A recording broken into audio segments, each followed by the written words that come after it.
Radio 17h-19h, Philippe Rossi. C'est le grand débat des Brévois sur Sud Radio à 18h30. Ça s'est passé à Poissy samedi, un guet-apens qui a été tendu à des policiers attaqués par une trentaine d'individus à coups de mortier. Les agresseurs qui ont à plusieurs reprises hurlé « Tuez-les, tuez-les ». Écoutez, la scène a été filmée, la vidéo fait le tour de Twitter. Oh, tuez-les, tuez-les, ouais, tuez-les, tuez-les. Voilà, aucun blessé parmi les forces de l'ordre, fort heureusement. Une violente agression qui intervient donc, c'était samedi au lendemain, et ça c'était vendredi, d'une proposition de la défenseure des droits. Créer des zones sans contrôle d'identité dans certains quartiers pour certains jeunes, cela devient insupportable. Voilà ce qu'a déclaré Claire Hédon, la défenseure des droits.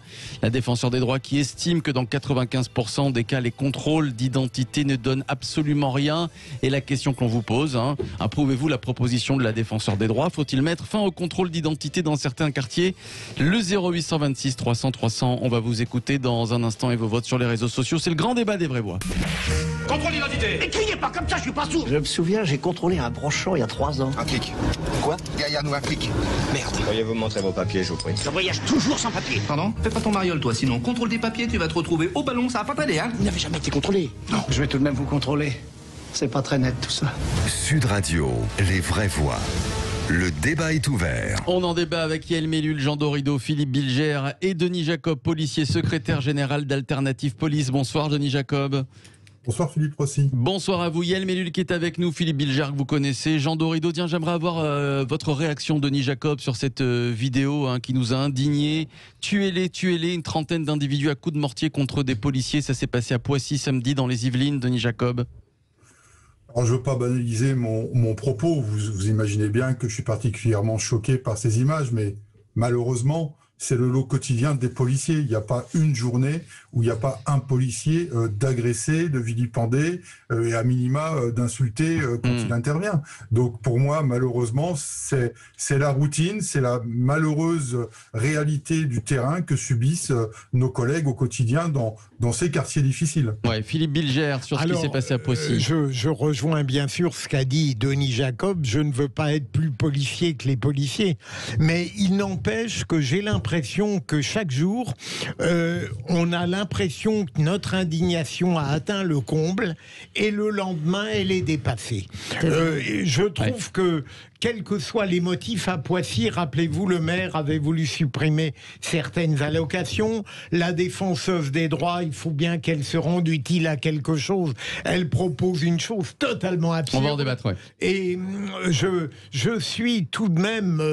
je n'ai pas la tolérance obligatoire de Denis Jacob face à ces attaques. J'ai pas de tolérance, hein. Non. J'ai pas de tolérance du tout. C'est purement... Non, mais obligatoire. Philippe, on est toujours d'accord.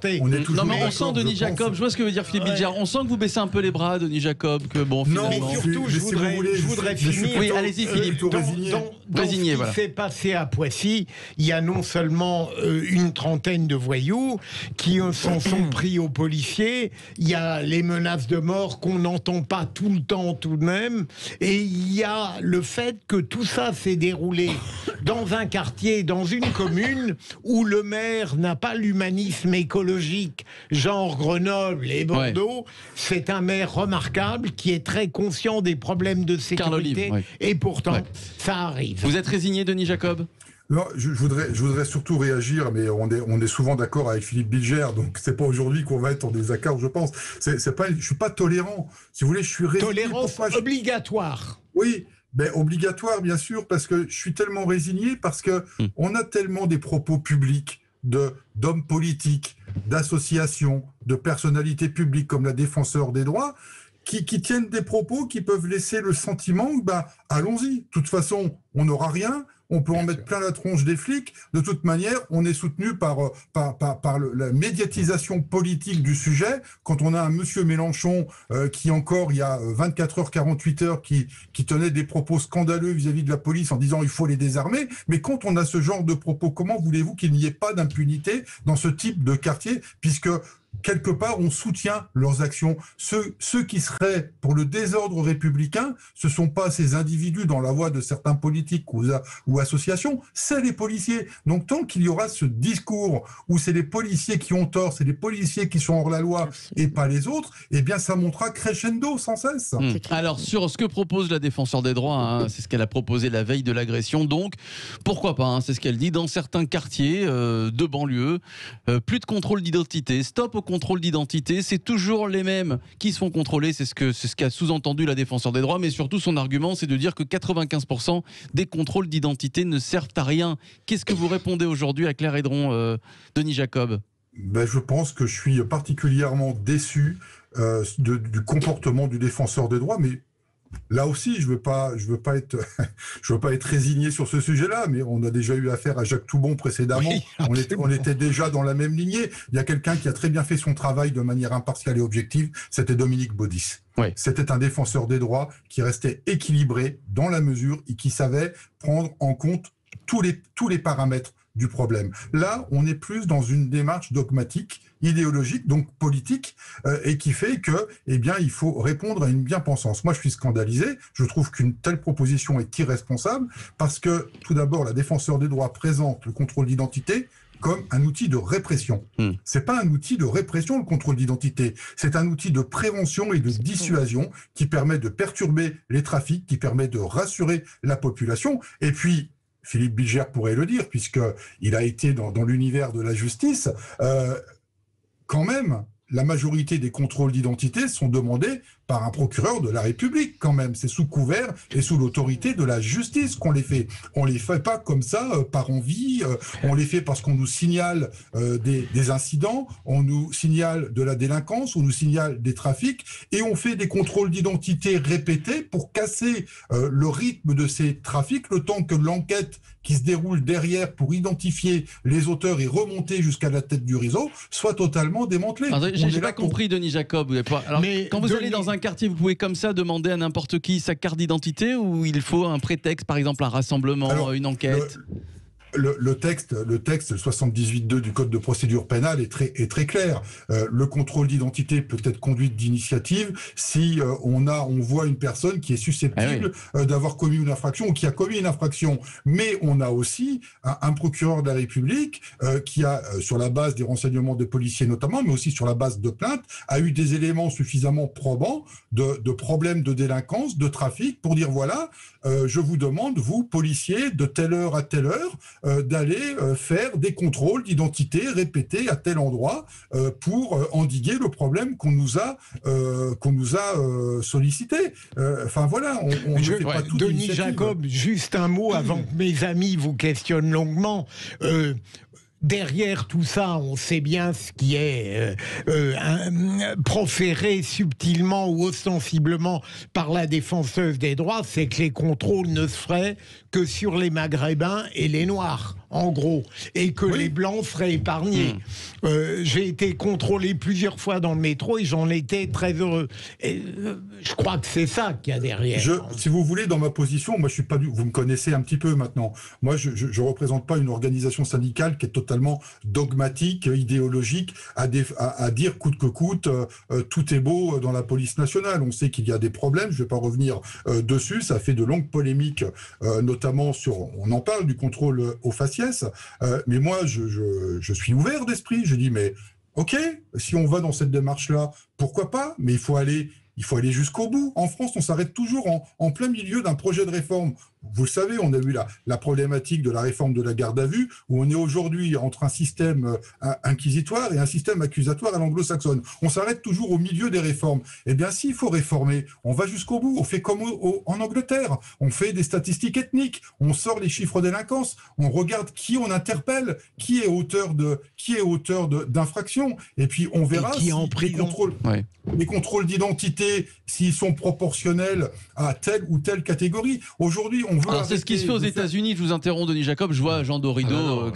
C'est ce qui se fait aux États-Unis. Non, mais c'est Jean pas possible. Dorido. La France, elle a son histoire, qui n'est pas l'histoire des États-Unis. Ouais. On ne peut pas faire des statistiques ethniques en France. Ce serait absolument dramatique. Dommage. Non, ça n'est pas. Non, alors ça n'est pas dommage. Là, enfin, pardon, c'est quand même un gros acquis des sciences sociales. Ce serait vraiment le début de la fin si on se mettait à faire des statistiques ethniques. Ça, ça n'est pas audible, ça n'est pas recevable, et ça n'empêche pas que ce qui se passe à Poissy est absolument scandaleux, choquant, et ce qui, pour le coup, m'a choqué personnellement, en plus d'entendre ces appels au meurtre, c'est quand même, ça fait froid dans le dos, c'est que le parquet de Versailles n'a pas ouvert d'enquête. C'est, je trouve, le plus terrifiant dans cette histoire. On parlait tout à l'heure, je vous entendais Philippe Rossi, parler de résignation concernant Monsieur Denis Jacob. Là, c'est quand même, c'est la justice qui se résigne, c'est-à-dire que le parquet n'ouvre même pas. Vous m'étonnez là, tout de même. Pardon ? Je vous crois, mais vous m'étonnez. Ah non, Denis Jacob, peut-être une chaîne d'infos continue. J'ai entendu ça. Alors tous les agresseurs ont fui. Oui, Denis Jacob. Ce que je veux dire, c'est que on essaye une nouvelle fois de transposer dans notre pays ce qui existe ailleurs, alors que nous n'avons pas, et monsieur le disait très justement, nous n'avons pas la même culture, nous n'avons pas la même histoire, donc n'essayons pas de faire ce qui existe ailleurs quand on sait que culturellement, historiquement, ce n'est pas transposable. C'est comme, je me répète, la réforme de la garde à vue, on partait sur un système accusatoire à l'anglo-saxonne, mais notre histoire ne nous permet pas de faire ce qui existe aux États-Unis, par exemple. Donc à un moment, il faut arrêter de dire on va prendre une partie de ce qui existe ailleurs et puis on va la mettre en place. Mais concrètement, on nous désarme. On nous désarme parce qu'on veut aplanir certains problèmes et la seule chose que l'on veut mettre en place systématiquement, c'est retirer les outils à notre disposition pour faire notre travail dans de bonnes conditions. Ouais. Allez, Yael Mellul qu'on n'a pas entendu. Yael. Alors moi, ce qui s'est passé à Poissy, pour moi, c'est un peu une scène de la vie ordinaire des policiers en France. Sauf que à chaque fois, j'ai le sentiment, en tous les cas, au vu des ressentis, de ce que ça me procure en termes de terreur, à chaque fois qu'on va de plus en plus loin. Je veux dire, ces jeunes-là, on a quand même affaire à des jeunes qui font tomber les policiers dans des pièges, dans des guet-apens. Ils tirent des projectiles, des tirs de mortier, et ils se filment, et ils diffusent ces vidéos dans les réseaux comme s'il y avait une surenchère entre les banlieues, entre les bandes, pour montrer qu'ils sont plus forts que la police. Et face à ces situations où hélas, on est obligé de constater qu'on est un peu à deux doigts de la guerre civile quand même, parce que les images, elles sont assez spectaculaires. Et ben, on a une défenseur du droit qui nous dit si ces jeunes, ils font ça, c'est à cause précisément des policiers. Donc il y a un renversement. Ils en ont marre de se faire contrôler. Voilà, ils en ont marre, donc ils mettent le feu. Donc il y a un renversement total. C'est un système de réflexion qui est d'une grande perversion. Et en réalité, qu'est-ce qu'elle propose ? Elle propose d'entériner ce qui existe quelque part déjà, de créer une zone de non-droit. C'est ça, en réalité. Il serait intéressant de voir où elle les mettrait. Denis Jacob, et juste après, j'aimerais qu'on accueille Valérie qui nous appelle de Toulouse et Julien en 0826 300 300. Denis Jacob. La défenseur des droits, c'est pas une zone de non-droit qu'elle veut installer, c'est une zone de non-loi. C'est ça. Une république à deux vitesses. Une république à deux vitesses. Et aujourd'hui, la police, quand elle intervient, dans ces quartiers-là, qui sont aux mains d'individus, nous sommes considérés comme une bande rivale. On est interdit de territoire, mais ça, je dirais, le politique, on est aussi responsable par rapport aux désengagements que l'on a eus dans ces quartiers-là ces 30-40 dernières années. Allez, faut-il mettre fin au contrôle d'identité dans certains quartiers, comme le propose la défenseur des droits, 0826 300 300. Sud Radio, les vraies voix. Prenez la parole. On accueille Valérie qui nous appelle de Toulouse. Bonsoir Valérie. Bonsoir Philippe et bonsoir à toute votre équipe. Bonsoir Valérie. Je voulais remercier Denis Jacob. Bonsoir Yael. Je voulais remercier Denis Jacob d'avoir cité Dominique Baudis. Non content d'avoir été un excellent maire, ça a été effectivement un excellent défenseur des droits. Tout à fait. Alors, mon propos, c'était pour dire que je suis absolument contre ce que propose la défenseur des droits et j'aimerais qu'on écrive défenseur avec 100 E. Je suis contre l'écriture inclusive. On en revient à ce qui se passe aux États-Unis quand on entend Mélenchon qui dit il faut désarmer la police, ça résonne en moi avec le mouvement Black Lives Matter et Kamala Harris qui appelait à defund the police. Donc on en arrive à des choses absolument incroyables. Les policiers n'ont plus le droit d'agir, leur hiérarchie refuse qu'ils rentrent vraiment, je dirais, dans le tas par peur d'une explosion des banlieues. Mais de toute façon, en leur passant tout, c'est ce qui va arriver. Donc à un moment donné, effectivement, mais moi je refuse d'avoir des zones de non-loi, des zones de non-droit dans mon pays.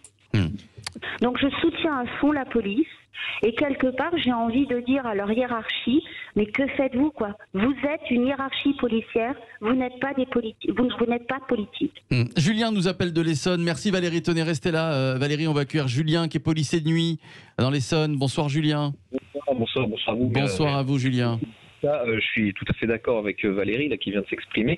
Mais déjà, première chose, j'invite moi la défenseur des droits à venir en patrouille de nuit, en brigade anticriminalité, quelques jours, pour qu'elle se rende compte un peu de la réalité du terrain, parce que je pense qu'elle est complètement à l'ouest. Mais de toute façon, ce genre de phénomène, ça date pas d'hier.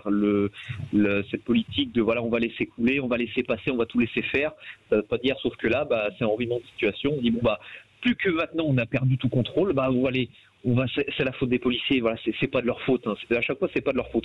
Mais ce phénomène date pas d'hier. On a vu ça pour les refus d'op, où il faut plus pourchasser les véhicules. On a vu ça souvent tous les étés pour les. Vous savez, à chaque fois qu'ils cassent dans les banlieues les poteaux de merde. Excusez-moi, je perds les mots. Pour se faire des piscines clandestines. Des bouchées à incendie. Des bouchées à incendie, voilà. Merci. J'en perds les mots. Des bouchées à incendie, et moi je l'ai connu, on nous demande d'intervenir, on arrive sur place, on se fait caillasser, et puis la hiérarchie dit non, on va pas y aller, non, on va les laisser faire là, et puis on attend les services techniques, et puis on les laisse faire, quoi. Mais c'est ça, mais de façon permanente, ça fait des années que ça dure, et le problème c'est que au lieu d'aller dans notre sens, on prend le problème dans l'autre sens en fait. On dit non, c'est la faute des policiers, c'est pas la faute des délinquants, parce qu'ils ont ça. Et de toute façon, les zones de non-droit dans notre pays, elles commencent à exister de plus en plus. On l'a vu notamment à Dijon. Il y a quelques mois, qui est totalement l'effet de la décadence de notre société. Mais la défenseur des droits, je l'invite à venir patrouiller avec nous pour qu'elle se rende compte un peu de... Elle ne viendra pas. Oui, mais ce que dit Julien est très juste et il met l'accent sur quelque chose qui est fondamental.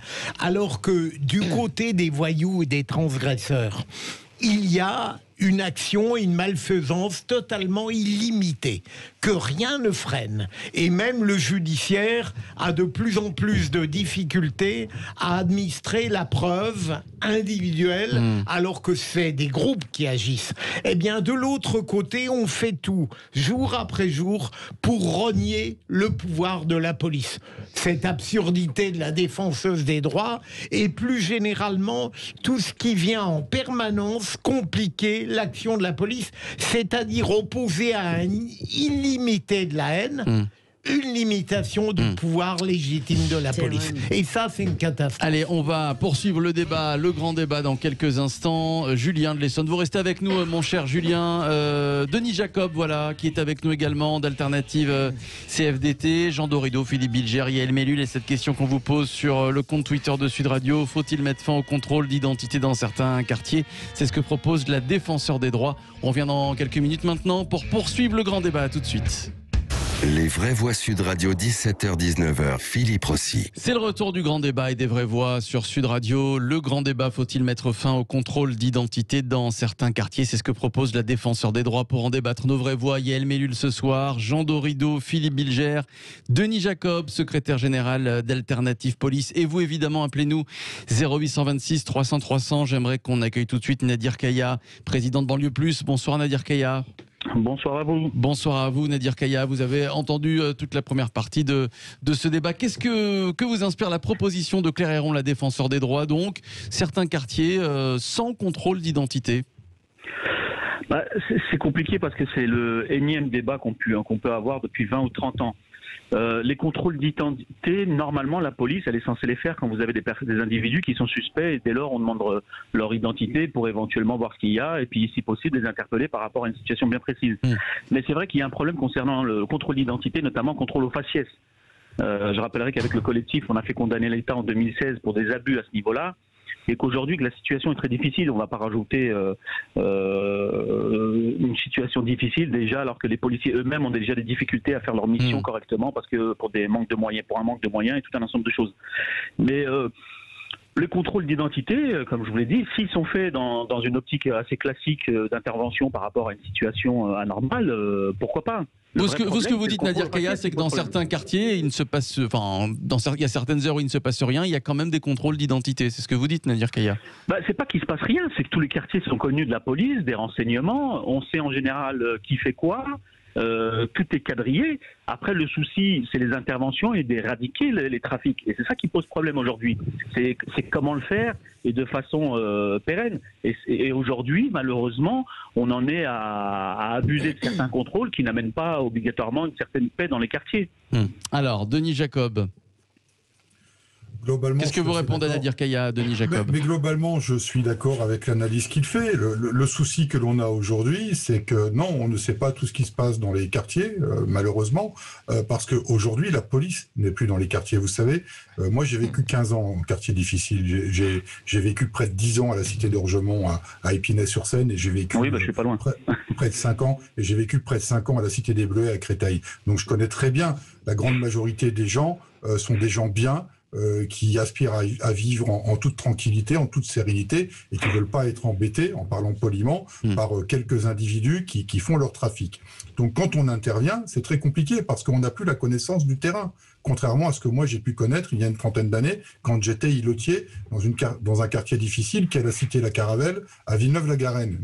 À l'époque, c'était la plus grande cité d'Europe, puisque c'était un bâtiment qui faisait 500 mètres de long, 10 étages, 4 km de cadre, dans lesquels on retrouvait toutes les cultures de cannabis et autres. Donc je connais parfaitement bien ce genre d'environnement. Aujourd'hui, je le disais tout à l'heure, il y a eu un désengagement de l'État ces 40 dernières années, où on a retiré les quartiers, les commissariats de quartier, où on a retiré ce qu'on appelait, moi, à mon époque, les îlotiers, puis la police de proximité. Et aujourd'hui, le seul moment où la police intervient dans des quartiers, c'est pour des missions plutôt de répression que de prévention ou de dissuasion. Donc, il y a une partie de la population qui n'accepte pas l'intervention de la police, et le moindre contrôle dégénère, et on considère que c'est un contrôle abusif, un contrôle au faciès, pour reprendre votre expression, et donc, du coup, on n'arrive plus à faire notre boulot dans de bonnes conditions. Voilà le constat aujourd'hui de ce qu'est nos interventions dans les quartiers difficiles. Alors, la défenseur des droits, Claire Héron, dit que 95% des contrôles d'identité ne servent à rien, n'aboutissent à rien, que ça devient insupportable pour tous les habitants des quartiers. Nadir Kaya, quel est le retour que vous avez, vous, à Banlieue Plus, de jeunes qui se font contrôler?